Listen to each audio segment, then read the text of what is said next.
Assalamualaikum warahmatullahi wabarakatuh. Saya Yuni dari kelas HK21F. Di sini saya akan mempresentasikan mengenai sistem ekonomi. Apa itu sistem ekonomi? Sistem ekonomi adalah cara yang dilakukan suatu negara untuk menyelesaikan atau menghadapi masalah di bidang ekonomi. Secara umum, sistem ekonomi dibagi menjadi 3.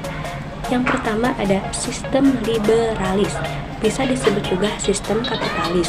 Dalam sistem ekonomi ini, pihak swasta bebas bergerak dalam segala kegiatan ekonomi untuk mengejar keuntungan sebesar-besarnya tanpa campur tangan pemerintah.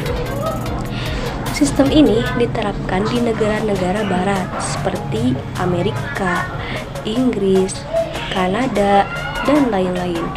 Ciri-ciri sistem ekonomi liberal yaitu hak milik pribadi diakui sepenuhnya, bebas berusaha dan bersaing, keuntungan untuk milik pribadi atau perusahaan sendiri, bergantung pada sistem harga, peranan pemerintah sangat terbatas.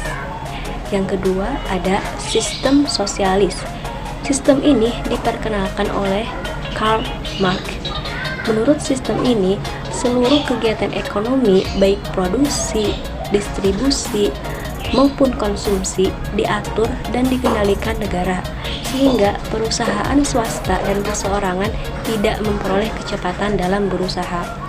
Negara yang menganut sistem ini biasanya menganut paham komunis seperti Cina, Korea Utara, Rusia, dan lain-lain.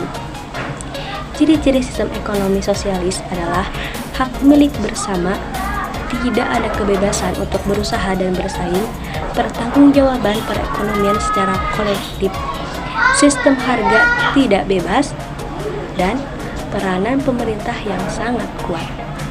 Yang ketiga, ada sistem campuran. Dalam sistem ini, perencanaan dalam bidang ekonomi dilakukan oleh pemerintah, sedangkan pelaksanaannya sebagian dilakukan oleh pemerintah dan sebagian lagi oleh swasta. Sistem ini banyak dianut oleh negara-negara berkembang seperti Mesir, Malaysia, dan lain-lain.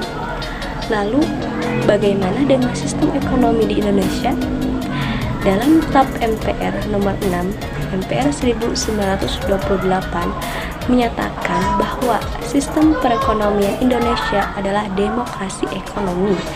Dalam sistem ini, masyarakat berpegang aktif dalam kegiatan pembangunan dan pemerintah wajib memberikan pengarahan dan bimbingan terhadap pertumbuhan dunia usaha. Sebaliknya, dunia usaha perlu memberi tanggapan terhadap pemerintah dengan mewujudkan kegiatan yang nyata. Hanya itu yang bisa saya sampaikan. Wassalamualaikum warahmatullahi wabarakatuh.